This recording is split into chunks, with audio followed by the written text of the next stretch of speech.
Want to make your electronics projects look clean and professional? Today I'll show you how to solder a PCB the right way, step by step, even if you're a complete beginner.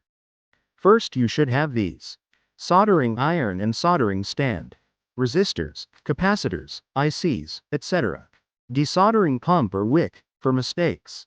Wire cutter, PCB board, solder wire, 60/40ths or lead-free, 330 to 350 degrees Celsius for lead solder, 350 to 380 degrees Celsius for lead-free solder. Slightly bend leads to hold components in place.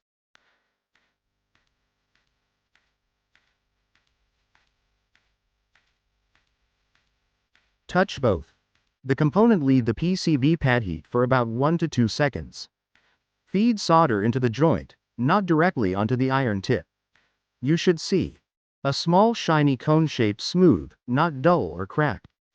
Cut extra wire after solder cools. If this video helped you, hit like and subscribe for more electronics tutorials. Comment below if you want an SMD soldering video next. Next video I will show you how to desoldering components.